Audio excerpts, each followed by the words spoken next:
Just like this spider, this shed is a shell of its former self. We're making excellent progress, guys.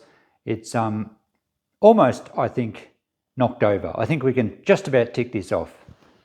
Hey guys, Chris the Ultimate Recycler. Welcome back to this huge big workshop clean out, and you can hear the echo now.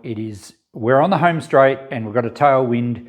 We're just about done. This morning it's been another frost and I've been moving a few things into the van to keep warm or to warm up. But I think this morning will represent the last of the packing up, just a few things on the bench, a few things in the other corner. And other than those things, it's then just the final move of the big things and a bit of a final sweep out, wipe the benches down, and we can call it done. Now, I'm not sure if that'll happen today. The big stuff depends on availability of a couple of people to help. But let's just go for a bit of a walk and have a bit of a look on the last few benches to clean out, and we will tip out that rubbish bin today and actually see if it's just all rubbish. I've just been packing up a few things this morning. We still have that aluminium army trunk to look in. There's still a bit of stuff in that wooden case. Let's have a look along the bench here. I've just been tidying this up this morning. Really just assorted rubble. There's not much value in here at all. There's a couple of nice, what do you call those? Compasses? Scribers. They do sell well. I've had them in the shop before. There's two of those. These were just empty. I think one had nails in it, but I'll probably use those in my workshop. Some random electronics parts here in this one. So I don't know if they're new old stock. The switch will certainly be handy. They might have just been salvaged from something. This container had some mystery pieces that I don't know what they are. Although the guy was into miniature railways, so is it possible that that's the connecting, whatever you call it, between the carriages? I'm sure it's got a specialised name. That's what it looks like to me, but I'm not sure if these belong with that or something else. Other random bits and pieces, they look like they could indeed be miniature train parts. Don't know. I'm sure you guys will advise me. And look, we're in the money. We've found some more money. It's a Canadian $10 note, which I think Canadian money from all the YouTubers I watch is referred to as monopoly money. Let me open that. And certainly some people seem a little bit readily keen to put down, oh, there's actually quite a bit here, keen to put down Canadian money, but then upon checking, I think it's actually worth more than Australian money. $20 Canada? I've never seen Canadian notes before. $10. Are these current notes, guys, or are they old ones? That's not Canadian, is it? Oh, yes, it is. All right, well, there's a nice little bonus and a few coins as well. They're probably souvenirs from a trip at some stage. But hey, who doesn't mind finding money in jars? We'll go through that later. Really messy box lot there of electrical stuff. Something was taken apart that was very old. All the wiring was loomed together nicely. So we'll check that at home. There's a huge tin of nuts and bolts and things there. We'll go through these saws in a tick as well. Let's check out these trunks first. Now, I don't remember how much was in this. We did get those nice wood planes out of here. Oh, that's right. We have a couple of like drawers or shelves that sit on top. So I'll probably just lift those straight into the van as they are. That's an unusual soldering iron. There could be some cool stuff in here still. I didn't look very closely when I first had a look. Looks like there's parts of all Space Patrol. Beam me up, Scotty. A battery cover off something. I told you I like to keep battery covers off things, at least until this shed deal's over.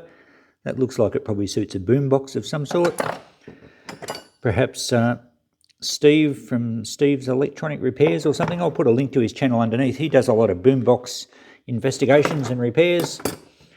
So he might have a use for that. Solder, plumber's solder, drill bits. That's an early screwdriver. Oh, it's a chisel.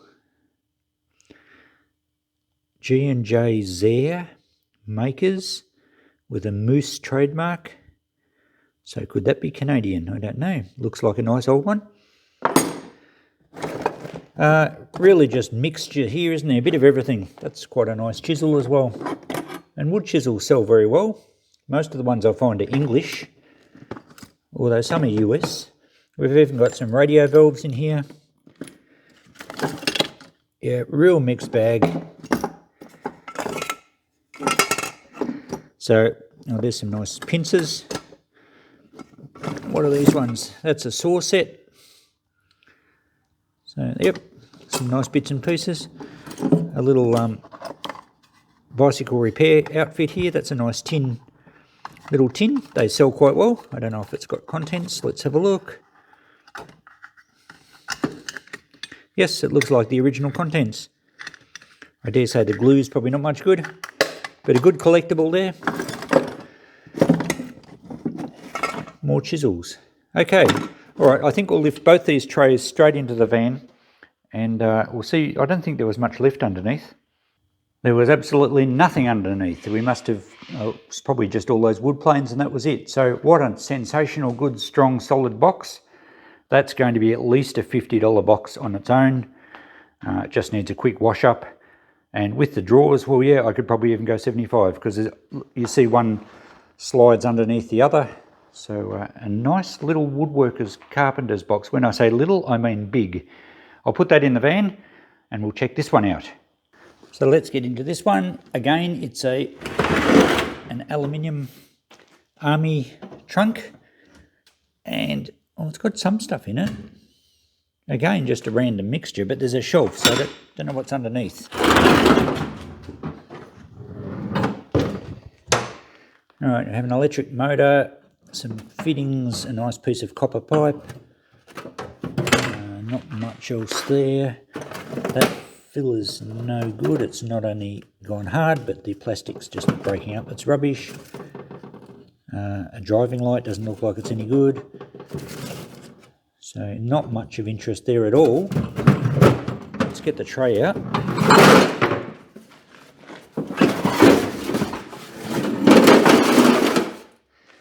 And we have lawnmower parts. A blade plate. A homemade aluminium fuel tank. That's a muffler off looks like an early mower and it's been modified. A license plate protector. That's the shroud off the top of a Honda engine. So just random parts again, no real value there at all actually. Mostly scrap metal. Quite disappointing. What's wrapped up in here? Oh, welding rods. Well, they're probably not going to be any good. I think they've been damp. Anyway, we might give them a go. Yeah, that's it. All right, well, we'll pack this up and put it in the van, but there's not much value here. The best value is the actual trunk itself. I've still got about an hour and a half till lunch, so I'm doing pretty good this morning. I've got that workbench all cleaned out from the corner there, and you can see it there. It's actually a really nice old bench. These things sell very well, so I'm just going to give this a pressure wash. There's a board been nailed in the centre. I'll take that out. And I think in the shop that would get a couple of $100 sooner or later, and it'd be a great display item until it does sell. So nice bench there, happy to take that one back. I've finished cleaning up along the back here, well almost.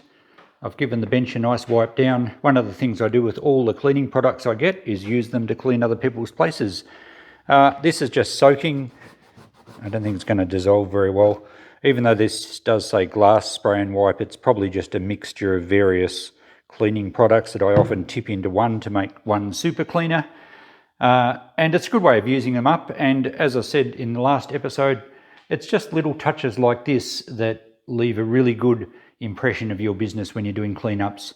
I always like to sweep the walls down from the spider webs and sweep the floor out nicely and wipe down the benches if they're worthy of wiping down. So that's finished all the back. I'm now sweeping forward, and this is one of the most satisfying jobs of these shed cleanouts. You know, it's the first few days is hard yakka to get right to the back of the shed, and then depending on what urgency there is on various bits to move, but I like to get right to the back of the shed, consolidate my lines, and then slowly sweep forward, pushing the enemy out the door. Okay, perhaps I've watched too many war movies, but you get the idea. It's very satisfying to completely finish the back part. How good does that look? And we'll move forward. I will bring the trailer out this afternoon and I can get that bench on the trailer myself. I'll get a couple of the other bigger pieces on the trailer as well and take them out of here.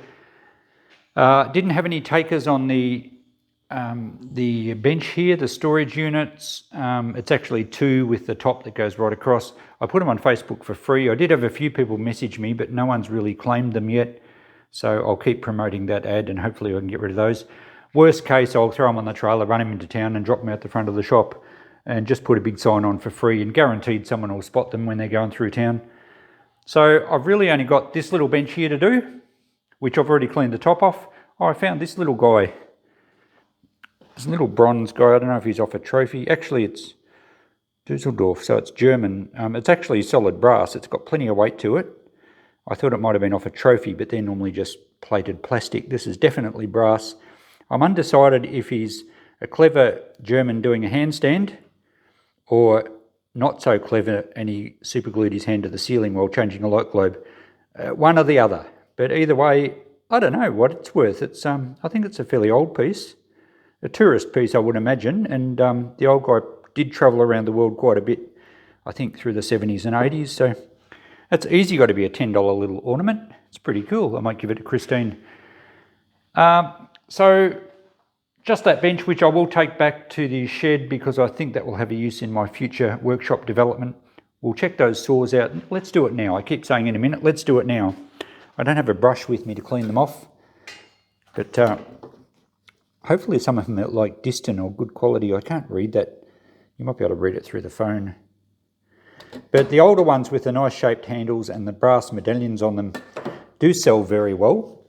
So we have a small tenon saw and a larger tenon saw. That one does have a little medallion too. It might even be the same maker. So they're quite nice. Without even cleaning them up, I would think they're going to be $20 or $30 saws. I will give them a clean up, just the soapy water and fine steel wool treatment that I give it, maybe a bit of beeswax on the handles. They will look magnificent. Here's another tenon saw that looks like the teeth have been fairly well butchered, but they can be sharpened back. And that looks like the same type again. So cleaned up, we've probably got $100 worth of saws there. This larger panel saw, again, has a maker's mark there, but I'll have to clean that up to read it. Doesn't look quite as old on the handle from what I've been told, and just the general shape of it. It's got to be at least mid-century, 1950s or so. And again, it could be sharpened up. They're very good quality steel, but I don't think that's as good as the tenon saws. It might be, depending how well it cleans up, it might be $20. This is just a little pruning saw, and the handle, it hasn't been split, but it's had bigger washers and nuts put through it. I don't see much value there at all. I'll probably put that in the $1 box. We have another panel saw here, which doesn't look as rusty, so that should clean up quite well. It's had another bolt put through there. The handle, I think that's a much more modern handle, so I don't think this is anywhere near as old. But even so, it's quite a nice saw. Doesn't feel very sharp though. And wood saws are a bit harder to sell these days for someone that just wants to use a wood saw, because they just go off to the local hardware and buy a hard point saw and you don't have to worry about sharpening it. They do have a market though for people that like to do folk art painting. So that's going to be at least 10, I would imagine. And what do we have here? Another little one. I think this is more like a keyhole saw. Don't think there's much value there. I might just put that in a $1 box too. The blade's either been broken or it's a bit bent at the very least. That's all our saws. We have a drill brace, which is the ratchet style. The handle's looking good condition, so that should get $10. They're very common items, but in good condition they still sell quite well. And a big spool of wire. And what's this? It's looks like some sort of calculator for a pilot, so that's of definite interest. We'll put that in a box to check out later on. I also found some of this cloth shoved under a bench, and I think it's speaker cloth. The console radio that I've just put in the van had speaker cloth on it and it was badly stained. This looks like it's been rescued from a radio. It's obviously no good there, but it might be handy to keep for small sections of speaker cloth, because it looks in pretty good unfaded, undamaged condition. So I might keep that because I'll be able to use small sections of it if I'm doing radio restorations down the track. If not, I think it would still sell in the shop because there's plenty of guys that are after speaker cloth, and it's pretty hard to find suitable cloth for restorations. That certainly won't suit every style, but it might suit some, so it's too good to throw out. We have just under 3/4 an hour before I've got to head off for lunch. I'm happy to have got all that wall done. Still no takers on this, but it can sit there for today. Just got this corner to do, and before we go back for lunch and before we finish up this episode, let's tip this rubbish out and see if it really is all rubbish. Okay, I don't have a tripod with me, so hopefully the phone doesn't fall off where I've got it balanced. Let's tip this out. There's not a lot of weight in it. And there's more spiders underneath.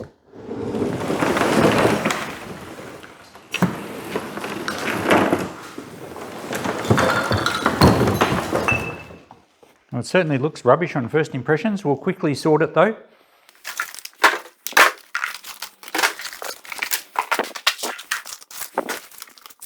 Well, that wasn't really worth it, but I wouldn't be the ultimate recycler unless I tried.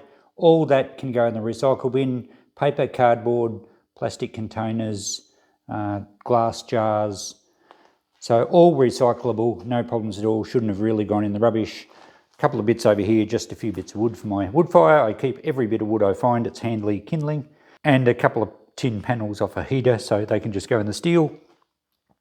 We have a bit of an assortment here. We have light globes, which I assume are blown, but that's fine. They shouldn't go in the rubbish. There is a light globe recycling scheme, and I take them out of the transfer station. The transformer is certainly worth money, so is the wiring. There's numerous batteries which shouldn't go in the general rubbish. Again, they can be recycled out at the transfer station. Various other bits of electronics which it's illegal to put in the bin in Australia. Some just general steel, worn out lawnmower blades, a couple of big bolts, a few bits of aluminium, a little motorbike battery, so that can go with batteries to the scrapyard. A few bits of e-waste, sort of chargers and bits and pieces. There's some wiring on those, and a couple of power boards. And there's some hole punch pliers, but they're actually in pretty good condition, except the part of the hole punch thing is broken. I think it's the spring part that when you turn it around, because it's loose. Might be repairable. I don't think I'll do a video on repairing them, but I might hang on to them for now anyway. The little brass anvil is quite good, if we can get a focus there. Hasn't ever had much use, so the cutters on the hole section should be okay. I have got one of those at home that probably needs a bit of a makeover, so I might use that for parts. So there we go. I have saved a little bit of stuff going to landfill that shouldn't, and some more will be directed into the recycling scheme. So our bin was about 2/3 full, now it's about a half, so we've made some impact. As I said, probably not really worth doing it, but you never know what you find in some old guy's rubbish bin, to be honest. And on that note, we'll sign off for this episode. This was episode 10, if I remember correctly. I'm going back into town for lunch. I'll be back out this afternoon for a little bit. I've got a little bit in the corner still to do, but I'm probably going to bring the ute and the trailer and pick up some of the benches and things and take them back home. But I only want to be about an hour out here this afternoon. I might film a part of episode 11 then, and we'll continue it next time, probably tomorrow when we come out and move some of the heavy stuff. So thanks for watching, guys. We'll catch you in the next episode. Bye for now.